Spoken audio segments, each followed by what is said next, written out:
Sekarang. Ya, oke. Ya. Assalamualaikum warahmatullahi wabarakatuh. Waalaikumsalam warahmatullahi wabarakatuh. Selamat pagi Mbak Cynthia. Selamat pagi juga Mbak Nimas.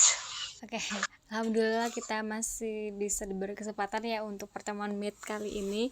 Karena Meet kali ini kita akan ngebahas tentang merawat keindonesiaan, kontra narasi radikalisme untuk memperkuat harmoni bangsa. Nah, ini temanya sangat menarik sekali ya Mbak, karena kita akan ngebahas apa itu radikalisme dan apa itu tentang kontra narasi gitu. Oke, kita langsung lanjut aja ke pertanyaan ya Mbak Cynthia. Iya siap Mbak. Untuk pertanyaan pertama, apa sih gitu yang dimaksud dengan radikalisme? Nah, radikalisme itu apa sih gitu? Yang kedua, mengapa fenomena ini menjadi ancaman bagi keindonesiaan kita? Kok bisa gitu? Radikalisme menjadi ancaman bagi keindonesiaan kita. Monggo Mbak Cynthia.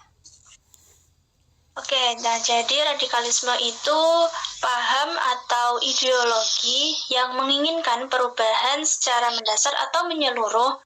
Nah, yang seringkali hal tersebut itu dengan secara ekstrim. Nah, yang kedua, untuk fenomena tersebut, kenapa kok menjadi ancaman? Nah, fenomena tersebut menjadi ancaman karena bertentangan dengan prinsip-prinsip kebinekaan yang menjadi fondasi bangsa kita, yaitu bangsa Indonesia.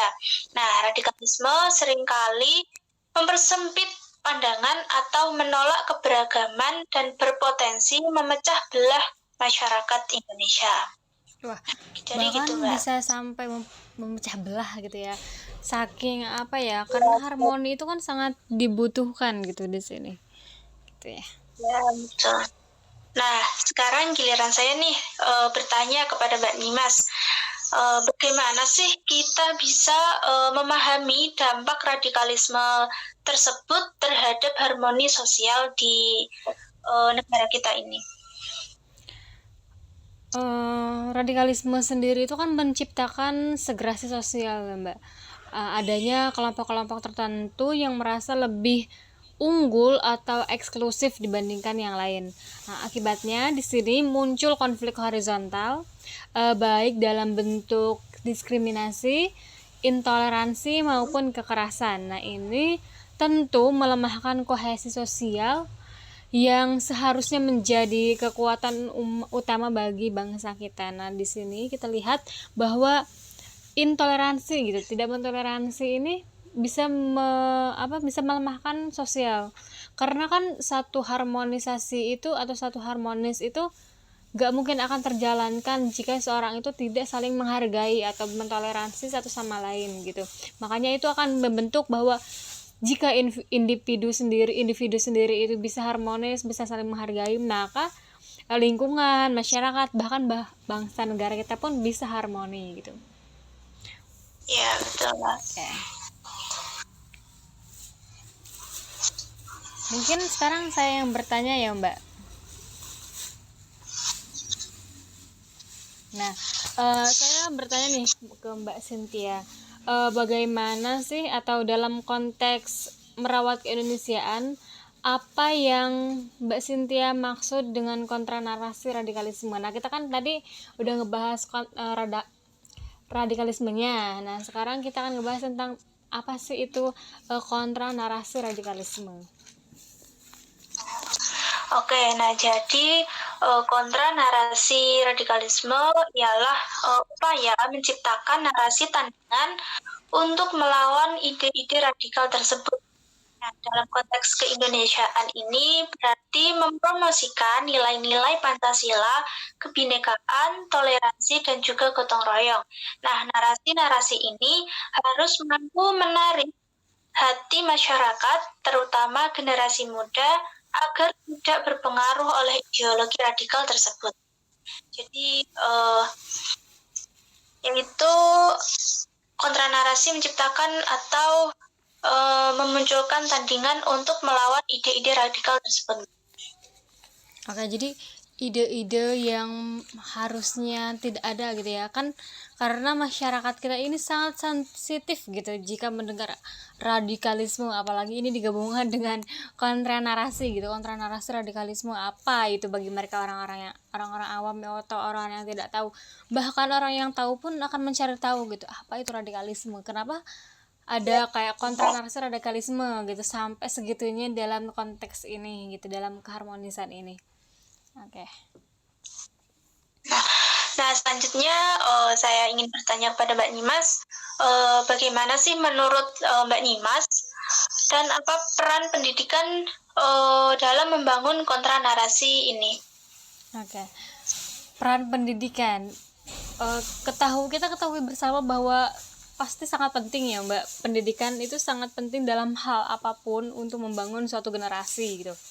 Nah, bahkan kita melihat dari hal-hal kecil gitu, dari kurikulum sekolah saja. Nah, kurikulum sekolah harusnya menanamkan pemahaman tentang Pancasila dan nilai-nilai kebangsaan sejak dini.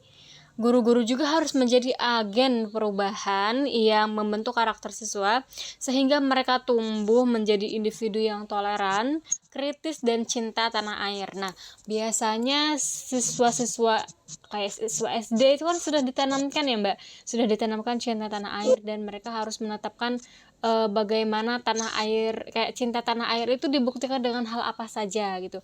Nah, ini membuktikan bahwa memang pendidikan itu sangat penting dari sejak dini, menanamkan apa itu Pancasila, apa itu kebangsaan, apa itu tanah air, dan bagaimana cara menyalurkan mereka bahwa mereka itu cinta tanah air gitu.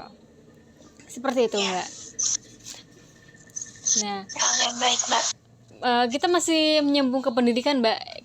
Saya akan bertanya gitu. Nah, selain peran pendidikan tadi, apa sih strategi lainnya yang dapat dilakukan oleh masyarakat dan pemerintah? Nah, kan tadi kan pendidikan dalam hal guru gitu yang membangun generasi. Nah, ini bagaimana sih peran masyarakatnya dan pemerintahnya gitu? Oke, monggo Mbak Cynthia.